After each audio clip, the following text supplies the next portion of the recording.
que la corruption. Vous, capitalistes, vous n'avez cessé de pousser la classe ouvrière à la misère. Et vous, communistes, vous avez cessé d'exploiter cette misère voulue par les capitalistes.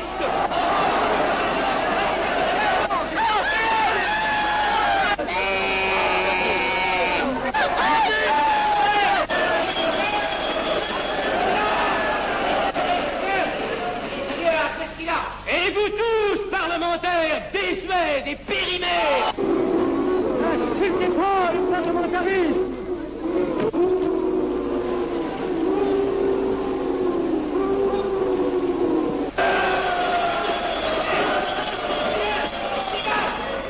Est-ce que je vais lever la séance? Continuez, monsieur Gastel. Messieurs, je n'ai plus rien à dire. J'ai eu conscience de vous dire quelques vérités, peut-être désagréables, mais utiles. Donc ce ne sont pas quelques interruptions qui m'arrêteront. La communauté française ne se bâtira pas sur le conflit de la vieille bourgeoisie égoïste et du peuple affamé. C'est pourquoi je ne voterai pas ce projet qui donne satisfaction au capitalisme international et serait le bon prétexte pour les communistes à accentuer nos divisions. Je ne le voterai pas. Je serai sans doute le seul à ne pas le voter, car il semble que par une étrange aberration, la Chambre tout entière soit prête comme toujours à trahir l'intérêt français au bénéfice de certains intérêts internationaux très particuliers.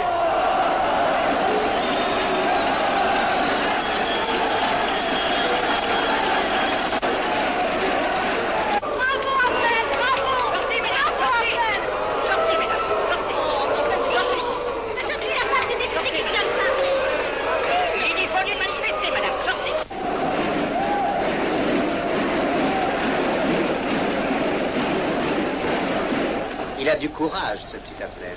Ces petits nationaux trop puritains nous font perdre notre temps. Il faudrait l'éduquer un peu. De quelle loge est-il? Il n'est pas de chez nous, mon frère Dubois. Tout s'explique. Voilà un garçon intelligent qui a besoin d'une méthode et de conseils. Présentez-le donc. Il est sensible, il faudra procéder avec précaution. Envoyez-lui la rivière, il saura le persuader. J'y vais.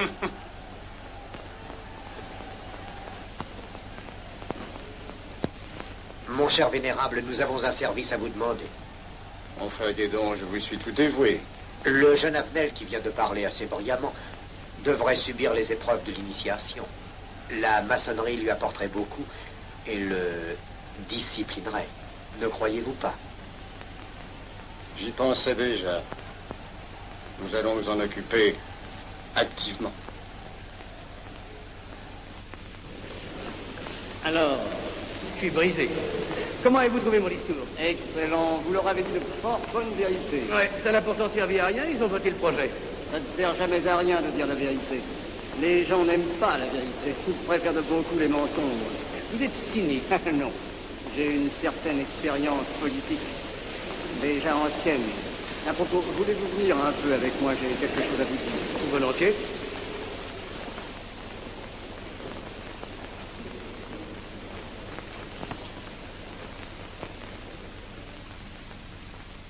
Oui, voyons, je voulais vous dire, si nous reprenions notre conversation sur la franc-maçonnerie, vous m'avez dit l'autre jour que vous étiez curieux de connaître cette association.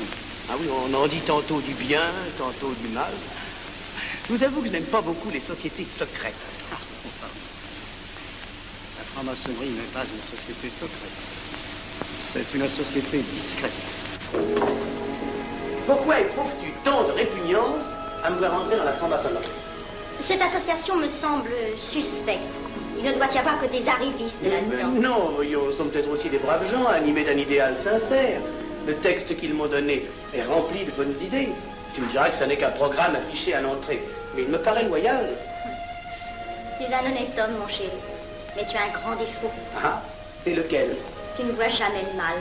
Tu imagines que les autres sont bons comme toi-même. C'est pourquoi tu as toujours des déceptions. N'importe, je suis décidé à tenter cette expérience. Alors fais-la. Je souhaite me tromper. Quand dois-tu te présenter chez ces gens? Mercredi. Déjà.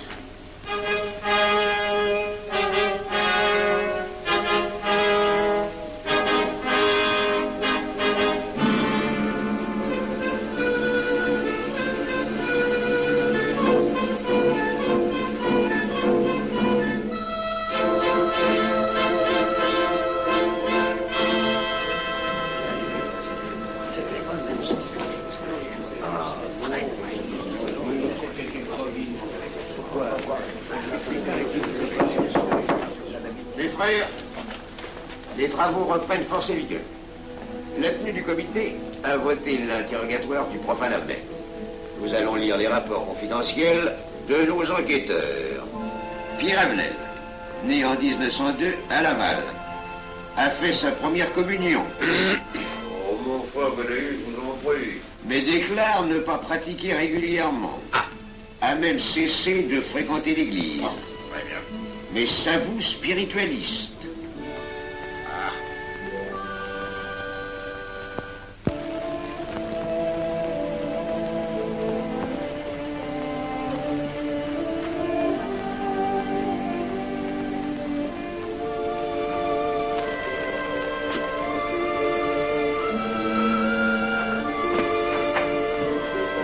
Monsieur, voulez-vous me citer? Permettez-moi de vous bander les genoux. Mes frères, le profane Avenel, qui nous est recommandé par notre frère Gainsbourg, vice-président de la Chambre, est député. Cela ne nous impressionne pas. Nous devons surtout examiner ce qu'il pourra apporter à la franc-maçonnerie. Il nous faut des gens qui servent notre ordre et contribuent à sa puissance. Pour l'instant, il paraît afficher des idées nationales un peu trop absolues. Mais enfin, je voudrais vous prévenir d'une chose. Comme il est de notre intérêt de tenir en main un grand nombre de parlementaires, il vaudrait peut-être mieux ne pas lui poser des questions qui pourraient le choquer. On nous le signale comme assez sensible sur les questions spirituelles ou religieuses. Quand il aura travaillé quelque temps parmi nous, il aura évolué.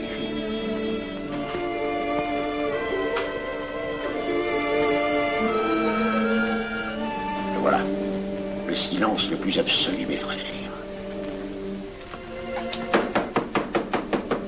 Qui frappe ainsi régulièrement à la porte du temple? C'est un profane qui demande à être interrogé, vénérable maître. Faites entrer le profane.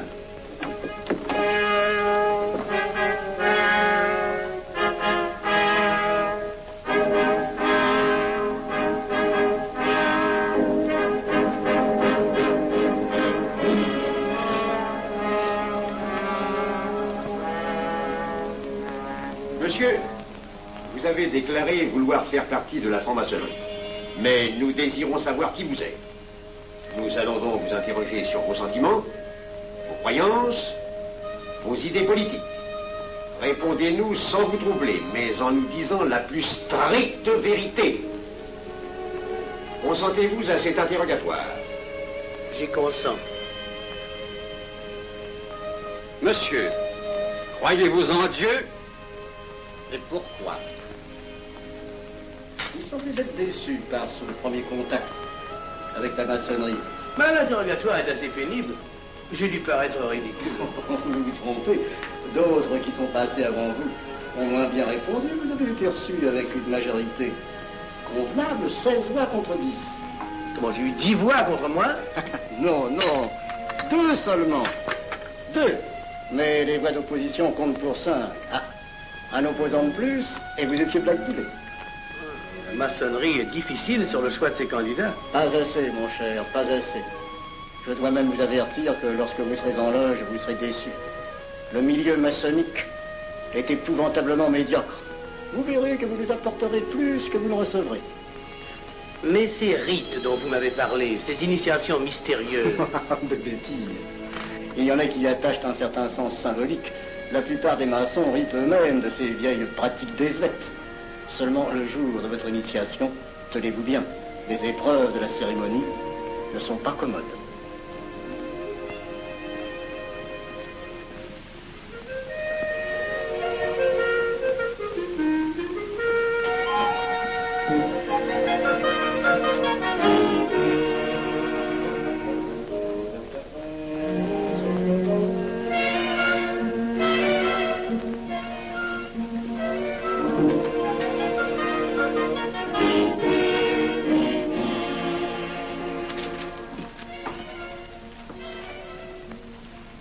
Bon.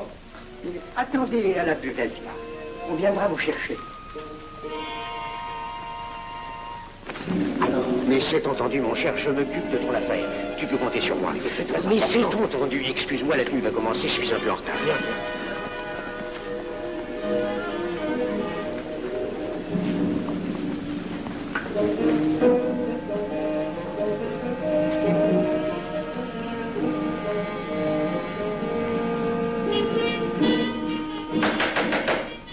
Prenez place, mes frères, nous allons ouvrir les travaux.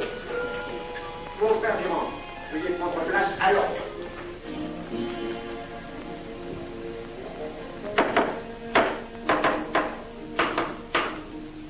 Frère premier surveillant, êtes-vous franc-maçon? Mes frères me reconnaissent comme tel, vénérable maître. Frère second surveillant, quel âge avez-vous? 3 ans, vénérable maître. Frère premier surveillant, quel est le premier devoir d'un surveillant en loge? Vénérable maître, c'est de s'assurer que le temple est couvert. Veuillez vous en faire assurer par le frère couvreur.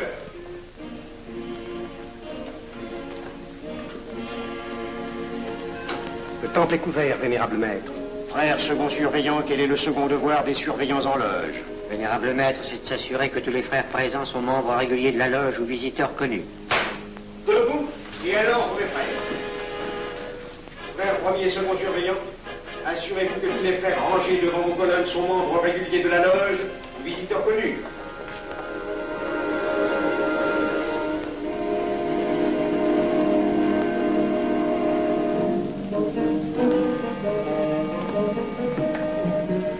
Vénérable maître, les frères qui décorent l'une et l'autre colonne sont membres réguliers de la loge ou visiteurs connus. Il en est de même à l'Orient. Frère premier surveillant, à quelle heure les francs-maçons opèrent-ils leurs travaux? À midi, vénérable maître. Quelle heure est-il, frère second surveillant? Il est midi, vénérable maître.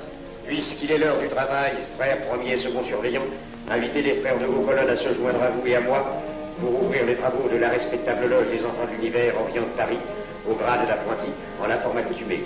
À moi, mes frères, par le signe, la triple batterie et l'acclamation.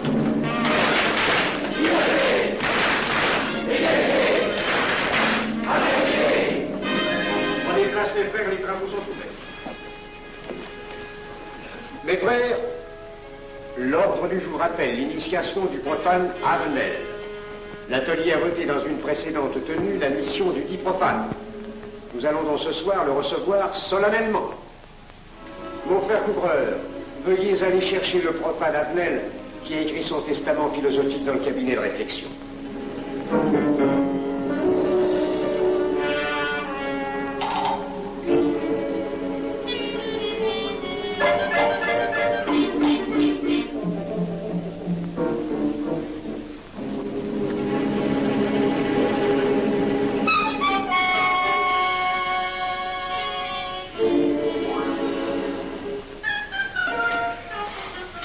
Pas rigolo leur truc. Monsieur, veuillez me suivre.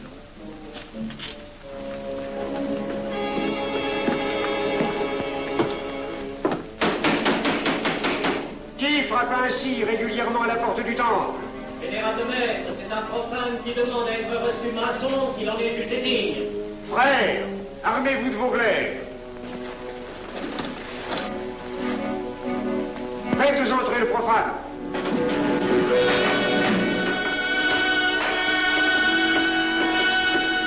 Laissez-vous, monsieur.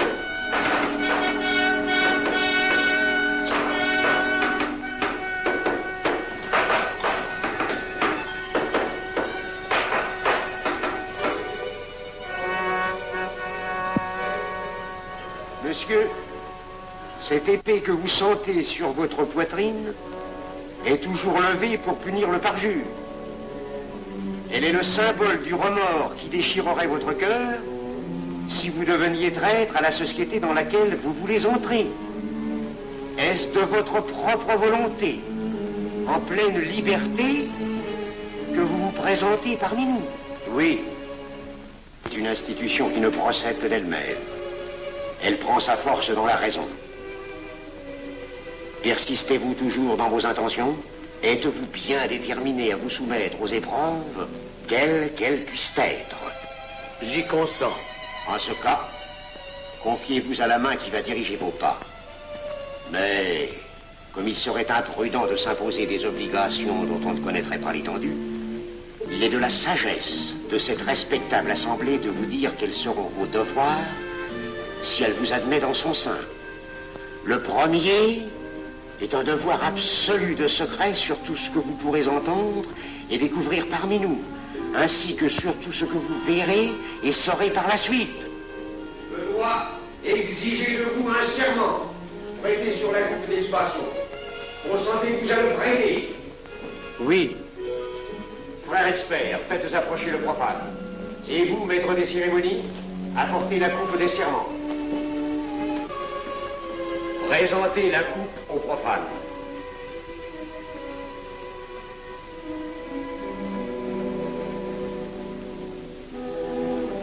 Prononcez avec moi le serment. Je m'engage sur l'honneur, au silence le plus absolu, sur tous les genres d'épreuves qu'on pourra me faire subir. Je m'y engage. Vous devez connaître toute l'importance d'un serment.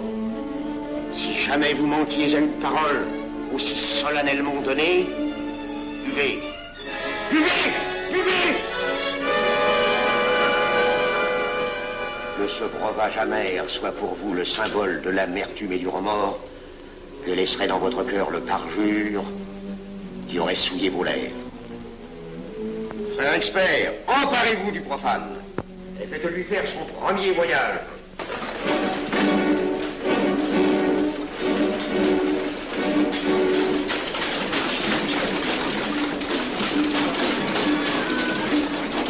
Là, c'est un profane qui demande à être reçu maçon. Comment ose-t-il l'espérer? C'est qu'il est libre et de bonne mœurs. Puisqu'il en est ainsi, qu'il passe.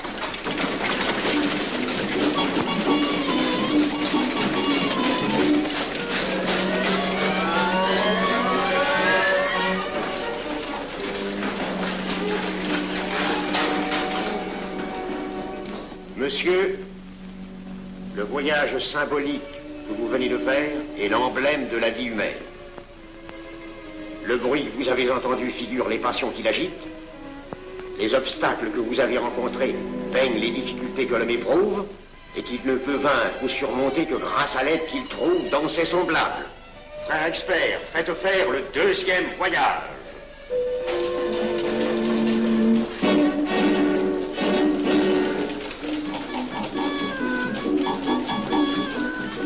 Qui va là? C'est un profane qui demande à être reçu maçon. Comment ose-t-il l'espérer? C'est qu'il est libre et de bonne mœurs. Puisqu'il en est ainsi qu'il passe, et qu'il soit purifié par l'eau.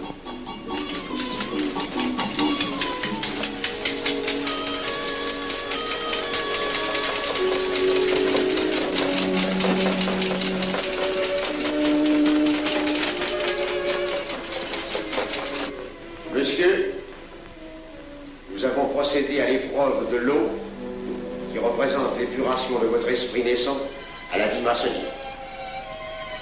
Votre cœur doit être limpide comme l'eau pure.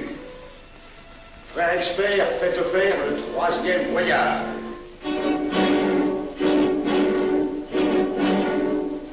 Qui va là? C'est un profane qui demande à être reçu maçon. Comment ose-t-il l'espérer? C'est qu'il est libre et de bonne mœurs. Puisqu'il en est ainsi qu'il passe par les flammes.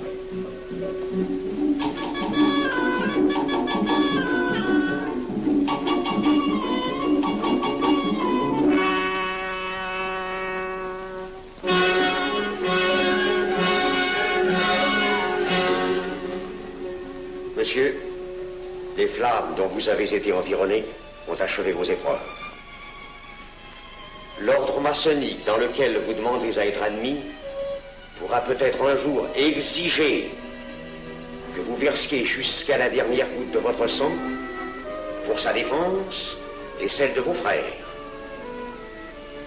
Je vais maintenant vous faire prêter serment à la franc-maçonnerie. Frère expert, amenez le profane à l'autel. Les frères, debout, à l'ordre et glaive aux mains.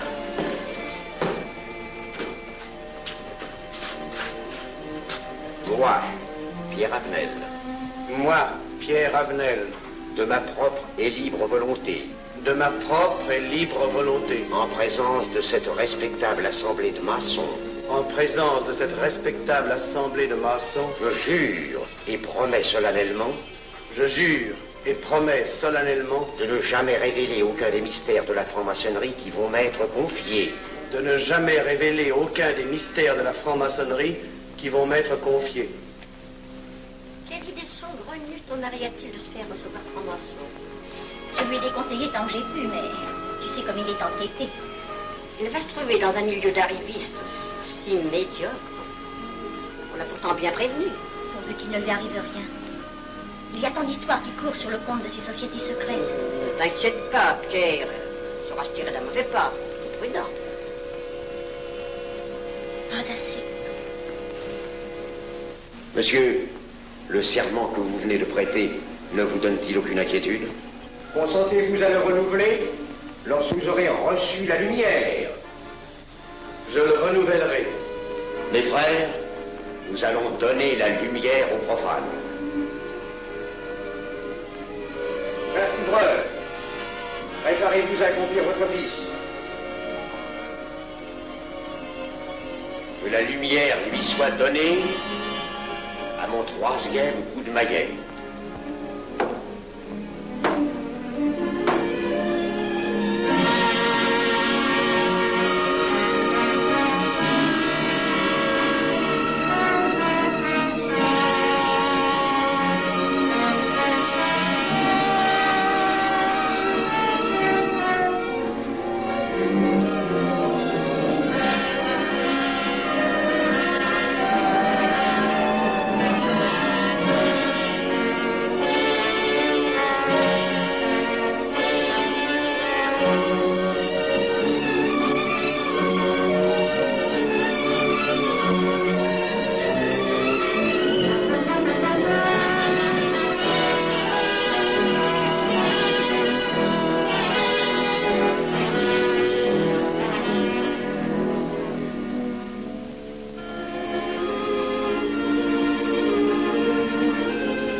Ces glaives que vous voyez tourner vers vous vous annoncent que tous les maçons voleront à votre secours si vous respectez et si vous observez nos lois. Mais ils vous annoncent aussi que si vous trahissez votre serment, vous n'échapperez pas à la vengeance de tous les frères répandus sur la surface du globe et qui ont juré de punir le parjure. Le jurez-vous, mes frères? Nous le jurons.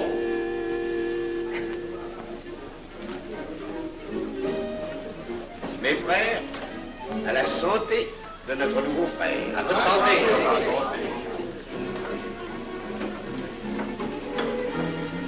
Mon très cher frère, qu'est-ce que vous pensez de cette soirée? Eh bien, c'est curieux. Cette cérémonie est très impressionnante. Mon cher frère, pourrais-je vous laisser ma carte au cas où vous auriez besoin de mes services? Je vends de tout. De la bonneterie, des chaussures, du savon à des prix invraisemblables. Tu permets, mon cher Lévi-Stein? Je t'en prie. Mon frère Avenel, nous allons bientôt vous mettre à contribution. Oui, un de nos amis de notre loge voudrait un bureau de tabac. Le Grand Orient est submergé de monde en ce moment. Avec vous, ça ira peut-être un peu plus vite. Volontiers. Je vous remercie. Ah, dans quelque temps, je vous parlerai aussi d'une autre affaire. Depuis plusieurs années, j'ai droit à la Légion d'honneur. Je ne m'en suis jamais occupé, je n'ai pas dérangé nos amis pour ça. On leur demande déjà tellement de choses, n'est-ce pas? Vous m'aiderez? À votre service. Merci beaucoup. Alors, on au revoir. Ah non, pas comme ça. Voyez-vous, des petits coups secs avec le pouce, là, comme ça. Pom, essayez. Pom, et ben voilà. Avec ce signal-là, on ouvre toutes les portes.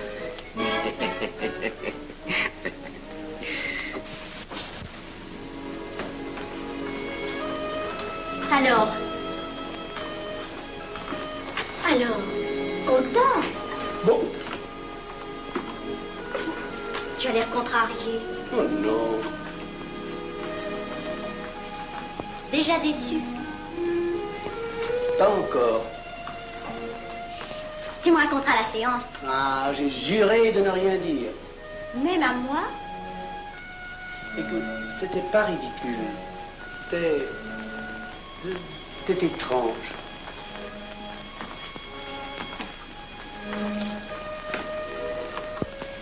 Mon chéri.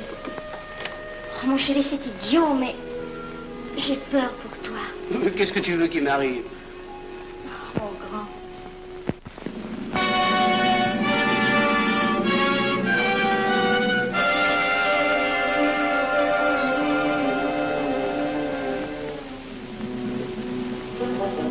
Mon très cher frère Avenel, vous êtes député. J'ai un service à vous demander. Tous les détails sur la fiancée. Mon très cher frère, si vous pouviez m'obtenir cette place, vous me feriez plaisir. Mon cher, donnez donc un coup de téléphone au préfet, qu'il m'ôte cette contravention. Demandez la liberté, le scandale fascinateur. Mon très cher frère Avenel, j'ai besoin d'un bon témoin de moralité dans un procès. C'est un de nos frères qui passe en correctionnel. Il est bien un peu coupable, mais avec un peu d'appui. Et pour manifester cette solidarité maçonnique, je suis sûr que vous voudrez bien vivre. L'arrestation du banquier Charles Lévy. Le faille des banques coopératives. Un nouveau scandale financier. Il faut l'exclure, c'est une fripouille. Oui, évidemment, c'est une fripouille, mais puisque personne ne le sait, nous pouvons le garder parmi nous. Non! Mais je comprends très bien vos réactions, mon cher Avenel. Mais tenez, je vais vous citer un exemple. J'ai vécu pendant 20 ans en maçonnerie avec un frère que je considérais comme un escroc. Je n'ai rien dit. Parce que c'était un excellent maçon. Nous ne sommes pas du même avis.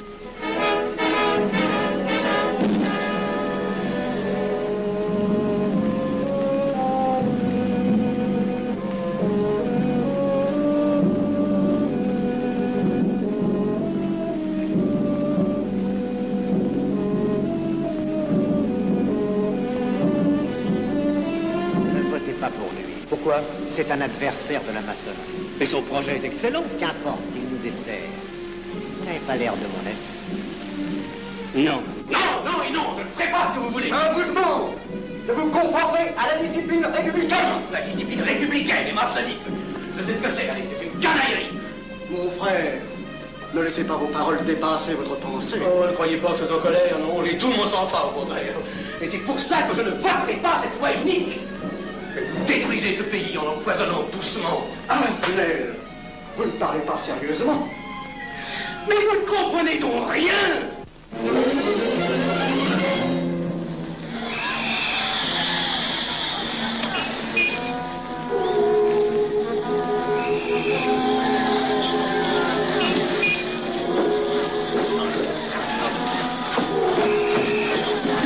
Que se passe-t-il? Regardez.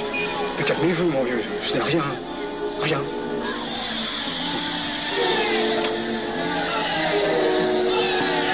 Que croyez-vous qu'on doit faire? Rien. Surtout rien. Pas de pareil cas que t'attends. Et croyez-moi, il n'y aura pas d'incident. Tous ces gens vont rentrer se coucher. Ils sont fatigués de leur crier.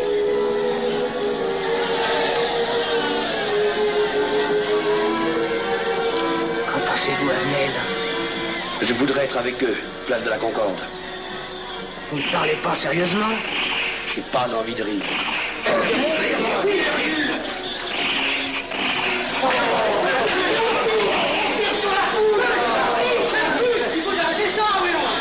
Il faut arrêter ça.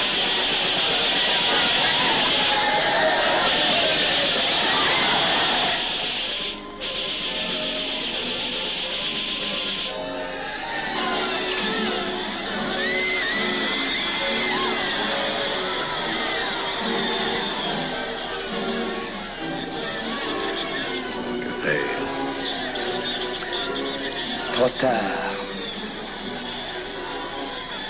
On tire encore. Feu.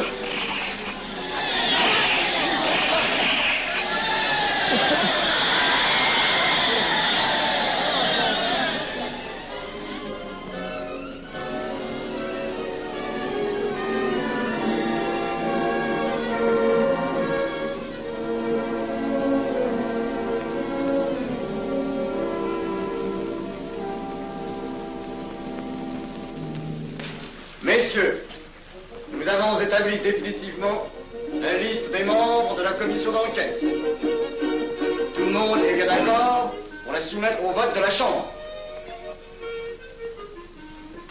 Pas d'objection? Le projet est accepté à l'unanimité. La séance est levée.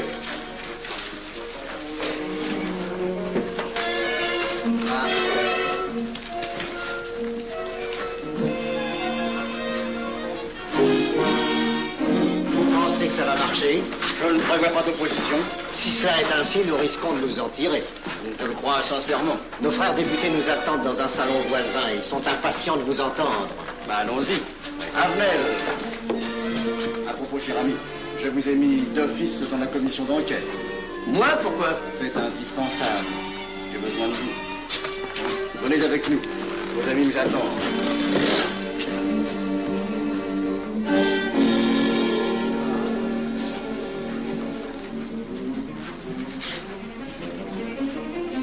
Mes frères, puisque nous sommes entre nous, je puis vous dire bien confidentiellement que nous allons traverser ces événements graves sans trop de dommages.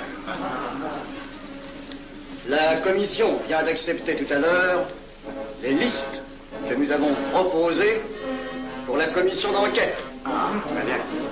Beaucoup de nos adversaires en font partie, mais dans l'ensemble, les maçons sont encore en majorité. Rassurez-vous donc, ni la République ni la maçonnerie ne sont perdues. Elles ont traversé une crise grave. Elles sortiront renforcées de cette épreuve.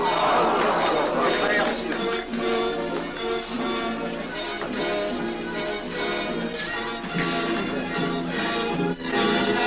Demandez l'anti-Marchon, le scandale de la commission d'enquête. Demandez l'anti-Marchon, le scandale de la commission d'enquête.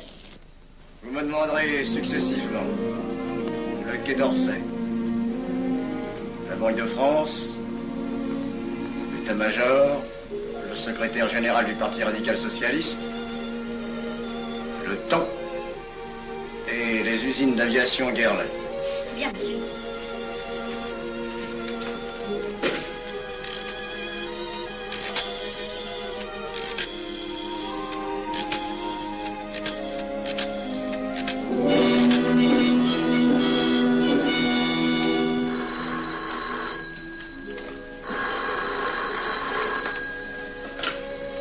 Allô, le chef de cabinet du ministre. Allô? Mais oui, passez-le moi. Lui-même, à vos ordres, votre très cher ami.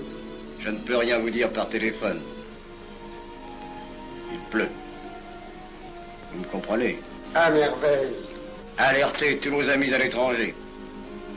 Qu'en aucun cas, on ne parle de nous. Silence. Compris. Allô, ici Général Maisonnat. À vos ordres, mon cher Larivière.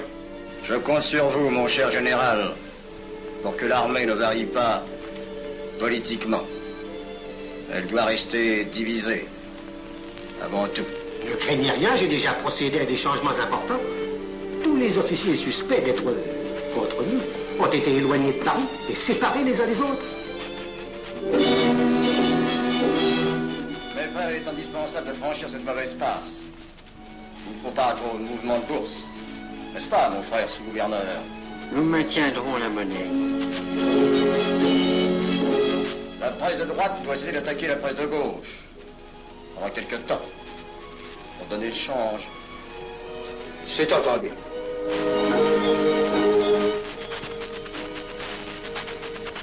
Les partis de gauche doivent faire entente avec ceux du centre. Et ceux de l'extrême gauche. De la sorte, nous contrôlons le peuple. Bloc populaire. Mieux. Front populaire. Bien. Quant à vous, mon cher Garlet, j'ai reçu ce matin une communication de l'étranger. On nous demande d'envoyer immédiatement du matériel d'aviation en Espagne. Moyennant quoi nous aurons tous les appuis politiques nécessaires. Même nos nos prototypes. Surtout nos prototypes. Ne croyez-vous pas que ce serait dangereux pour notre défense nationale? Faites ce que je vous dis.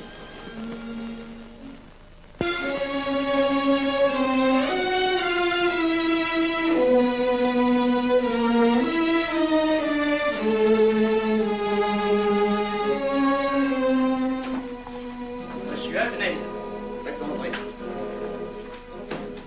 Ah, bonjour, cher ami. Comment on va? Bien, merci. Ah, je vous ai fait appeler. Que se passe-t-il? On ne vous voit plus. Vous le boudez? Oh non. Cigarette. Non, merci. Dites-moi, pourquoi avez-vous refusé de faire partie de la commission d'enquête? Oh, j'ai beaucoup de travail en ce moment et je fais déjà partie d'autres commissions. Avenel, répondez-moi franchement. Ce n'est pas parce que nous avons eu l'autre jour une petite discussion bien fraternelle? Eh bien, justement, si. Je voudrais vous parler de la franc-maçonnerie. Ah, mais bien, voyons, mais bien entendu. Asseyez-vous. Ah. Alors? Ah. Je vous écoute. Eh bien, voilà, vous avez été mon présentateur, je vous dois une explication. Je suis décidé à déposer ma démission. Vous avez l'air d'avoir été déçu par la maçonnerie. Oh, pire, choqué. Pourquoi? Et confessez-vous, mon vieux. Vous ne serez pas le premier maçon qui m'aura ouvert son cœur. Qu'est-ce qu'on vous a fait? Mais à moi, personnellement, rien. Mais je trouve ce milieu maçonnique... pourri d'arrivistes écœurants. Je vous l'accorde. Ah, je ne vous le fais pas dire. Oh, croyez-vous que je sois dupe? Alors, je ne comprends pas. Tant de vertu affichées sur le programme à la porte. Tant de mystère à l'intérieur pour ne cacher que ces petites combines, ces appétits de comitard. Je m'attendais à trouver des hommes dévoués, sinon supérieurs. Au lieu de ça, je n'ai rencontré que des quémandeurs de bureaux de tabac ou de décoration, ou alors des fripouilles qui cherchaient à m'utiliser pour échapper à des condamnations. En dehors d'eux, des phraseurs, des sectaires, ignorant tout, ne connaissant rien de l'histoire de leur pays, rien de l'histoire du monde, rien de la politique, rien de la philosophie, rien. Ah, des cerveaux vides, mais des dents longues, et des langues folles. Et c'est cela qui gouverne la France. Quel grade avez-vous maintenant? J'ai été initié à la maîtrise il y a peu de temps. Eh bien, si vous avez le courage de vivre encore quelques années dans la médiocrité des ateliers bleus, vous passerez ensuite aux ateliers supérieurs. C'est mieux? C'est autre chose. Voyons, vous êtes 33e, n'est-ce pas? C'est le grade le plus haut dans la maçonnerie. Mon petit Avenel, je vais vous révéler, quoique je ne le doive pas, ces fameux secrets maçonniques dont on fait tant de mystères. En maçonnerie, on cache tout aux petites gens. En bas, vous ne savez rien. En haut, vous commencez à voir un peu plus clair dans le jeu mondial. Moi-même, je ne suis pas totalement éclairé sur les intentions des dirigeants de notre ordre. Et quand je dis dirigeants, je me trompe. Il n'y a pas de chef chez nous. Il n'y a que des exécutants. Je suis un pion sur un échiquier, j'accomplis une fonction. Je reçois des messages. J'obéis. Je transmets. J'agis. Mais qui dirige? Personne. C'est beaucoup plus compliqué et simple en même temps qu'on ne pense. Qu'est-ce que la maçonnerie? Des groupes d'hommes qui se sont réunis aux quatre coins de l'univers pour enserrer le monde dans un réseau aux mailles infranchissables. Nous sommes 50 000 en France, 500 000 en Angleterre, 3 millions en Amérique, c'est peu. Mais c'est énorme, parce que nous formons un bloc uni d'une seule volonté. Nous rayonnons partout, nous commandons partout. Ici, 300 parlementaires sont francs-maçons. En Angleterre, le roi fait partie de notre ordre. Aux États-Unis, le président est 32e.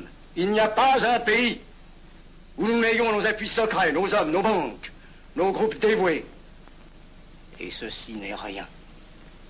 Je ne vous montre là de la maçonnerie que la puissance physique. Il y a peut-être autre chose. Mais quoi? Une doctrine supérieure. Une antique expérience des forces du monde qui nous permet de pousser les peuples tantôt vers la vie, tantôt vers la mort, quand il le faut. La mort? Je croyais la maçonnerie attachée à la paix. À une certaine paix. Notre paix. Sinon,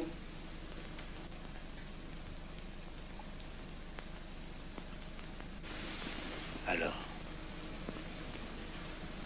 cette démission, je vais réfléchir.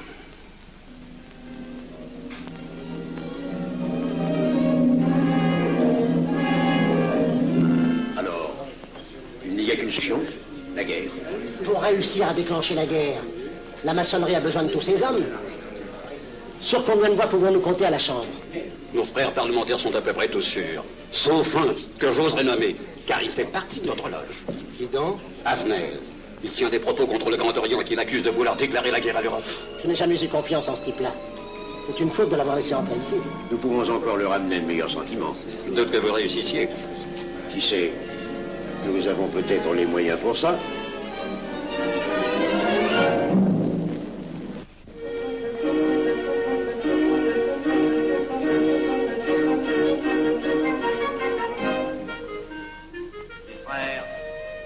L'aviation allemande n'a pas d'appareil. Plus de 2000 accidents d'avion l'année dernière en Allemagne. La ligne Siegfried est à peine construite. Les tanks allemands marchent difficilement. Un détail entre autres qui m'a été rapporté par un de nos frères. Quand leurs tanks sont entrés à Vienne, on s'est aperçu que certains d'entre eux étaient en carton et montés sur des hautes bicyclettes. Croyez-moi, mes frères, il nous serait facile d'abattre le national-socialisme dont les exigences sans cesse accrues deviennent intolérables. Et libérer ainsi nos frères réduisent à l'esclavage. Jamais nous n'avons été plus près. En 15 jours, nous réglerions le sort de l'Allemagne. Notre loi régirait l'Europe définitivement. Notre victoire est sûre. C'est faux. C'est faux. Silence. Ce que dit cet homme est faux. Mon frère, je vous rappelle alors, vous n'avez pas la parole. Je le sais. Je suis député et membre de la commission de la défense nationale. Je ne peux pas laisser se prolonger un discours aussi manifestement erroné. Les appréciations de monsieur... De notre frère, Liechtenstein. Oui, si vous voulez. Sur l'état de l'armée que possède l'Allemagne sont des mensonges. Et ajouter quoi serait la stupidité. Mais pourquoi vouloir une guerre entre l'Allemagne et la France? Mon frère, vous n'avez pas la parole. Peu m'importe. Mais je tiens à dire qu'aucun motif réel de conflit ne peut être invoqué. Vous le direz tout à l'heure, après l'exposé de notre frère. Non, je le dirai immédiatement, avant d'entendre des stupidités bellicistes. Mais vous tous, maçons, vous poussez à la guerre.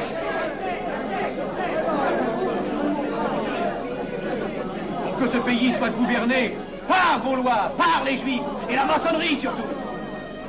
Le peuple français ne se battra pas pour défendre une idéologie fumeuse, un régime ignoble, une république pourrie. Mon frère Avenel, je vous prie de couvrir le temple.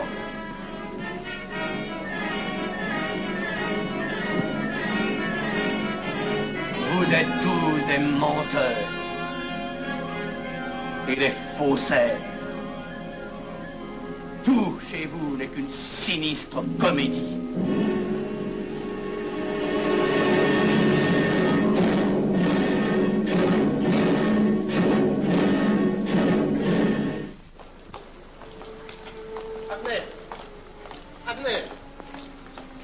Avenel, excusez-moi, comme vous, j'habite Neuilly, c'est pourquoi je me permets de vous rejoindre. Mais vous avez fort bien fait, monsieur. J'étais près de vous à la tenue. Je voulais vous féliciter. Oh, merci. Vous avez très bien fait de leur crier des vérités. Ce sont des fous. Malheureusement, il est impossible de leur faire entendre raison. Les événements sont pourtant indiscutables. Oui. Dites-moi, j'ai des documents confidentiels sur l'action actuelle de la maçonnerie qui peut-être vous intéresseraient. Des documents? Oui, des documents. Vous êtes député, il serait utile et urgent que je vous les communique. Mais je crois bien, où sont-ils? Chez moi, pas très loin d'ici. Si vous avez quelques minutes. Oui, volontiers, allons. Alors, qu'est-ce qu'on décide? Pétard ou couteau? Le couteau, ça fait moins de bruit. Attention, les voilà.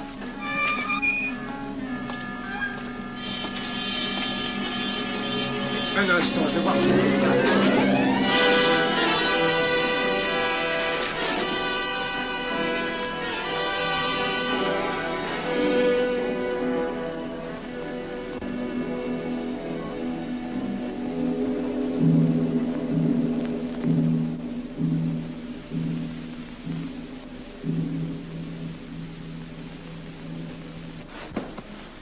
t'inquiète pas, mon chéri. Tu guériras vite. Le docteur a dit maintenant que tu étais sauvé, à condition d'être sage.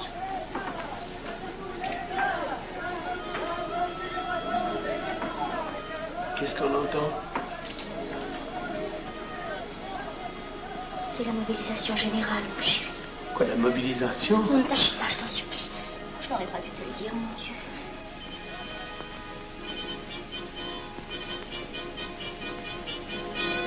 T'en fais pas, mon chéri. Tu reviendras vite.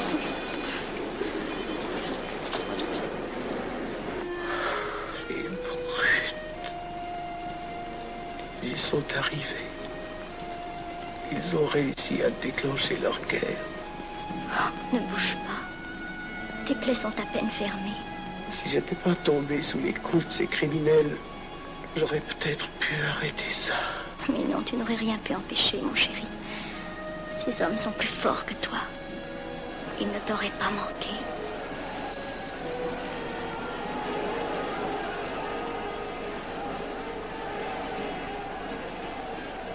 Qu'est-ce que c'est?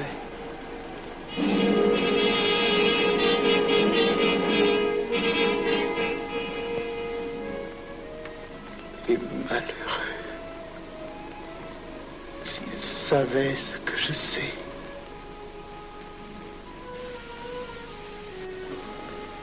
Mes frères, nous pouvons affirmer en toute sérénité que la franc-maçonnerie universelle a présentement atteint son but. Cette guerre qui est la nôtre est déclarée.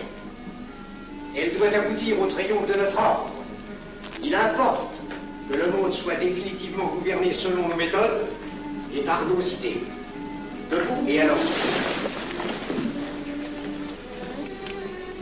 Frère premier surveillant, à quelle heure ferme-t-on les travaux?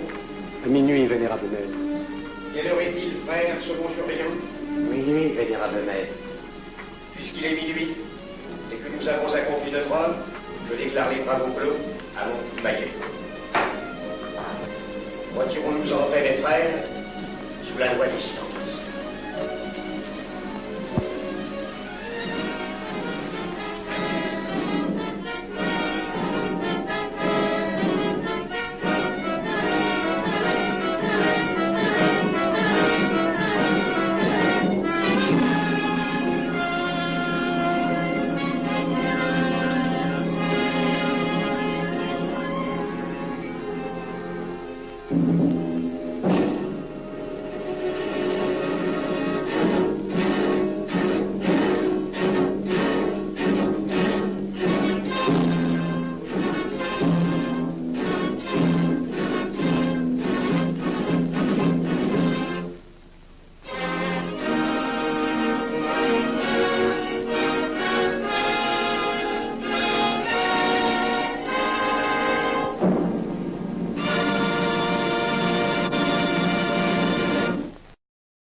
Le jeune Avenel qui vient de parler assez brillamment devrait subir les épreuves de l'initiation.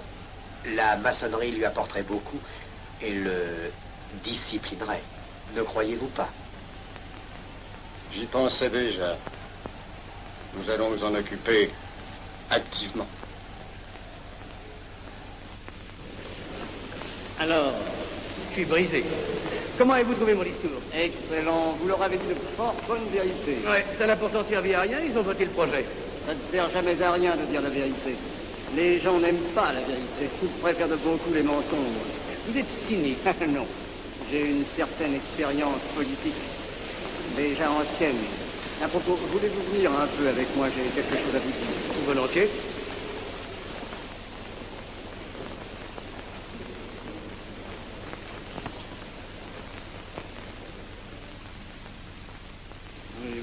Je voulais vous dire, si nous reprenions notre conversation sur la franc-maçonnerie, vous m'avez dit l'autre jour que vous étiez curieux de connaître cette association. Ah oui, on en dit tantôt du bien, tantôt du mal. Je vous avoue que je n'aime pas beaucoup les sociétés secrètes. La franc-maçonnerie, mais... Vous avez cessé d'exploiter cette misère voulue par les capitalistes.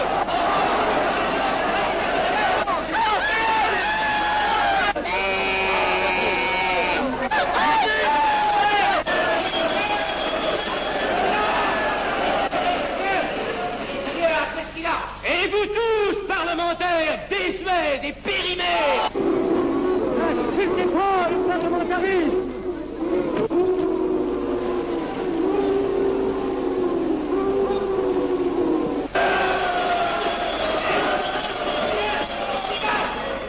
Messieurs, je vais lever la séance.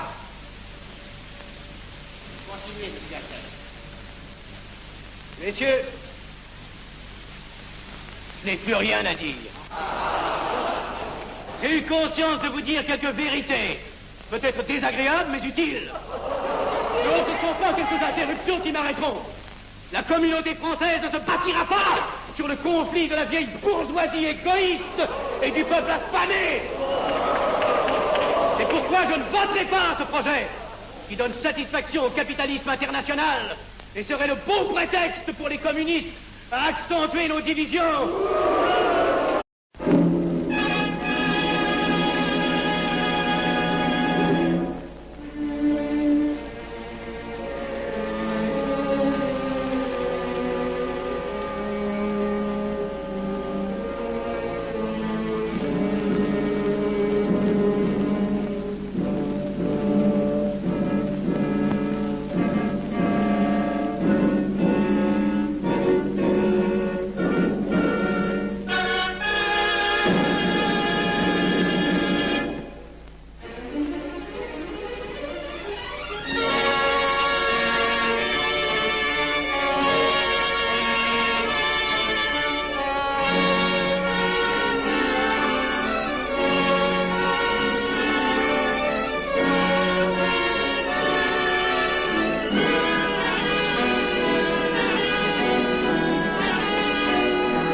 Sans doute le seul à ne pas le voter, car il semble que par une étrange aberration, la Chambre tout entière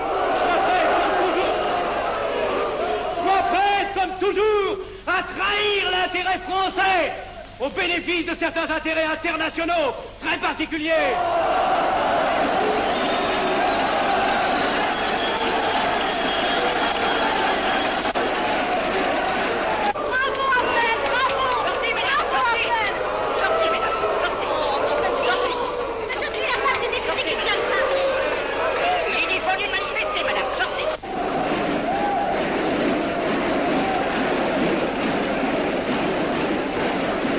Il a du courage, ce petit Appel. Ces petits nationaux trop puritains nous font perdre notre temps. Il faudrait l'éduquer un peu. De quelle loge est-il? Il n'est pas de chez nous, mon frère Dubois. Tout s'explique. Voilà un garçon intelligent qui a besoin d'une méthode et de conseils. Présentez-le donc. Il est sensible, il faudra procéder avec précaution. Envoyez-lui la rivière, il saura le persuader. J'y vais.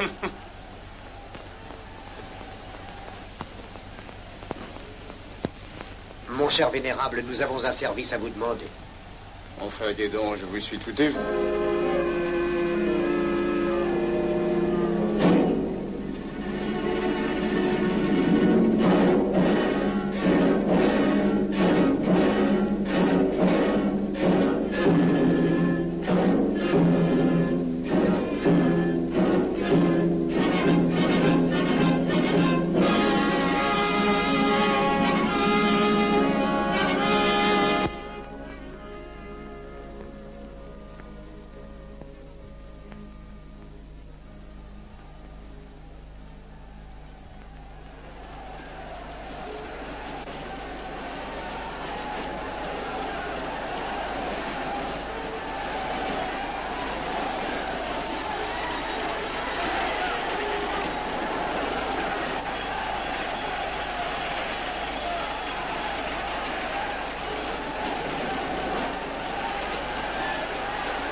De droite à gauche, ce Parlement ne représente que la corruption.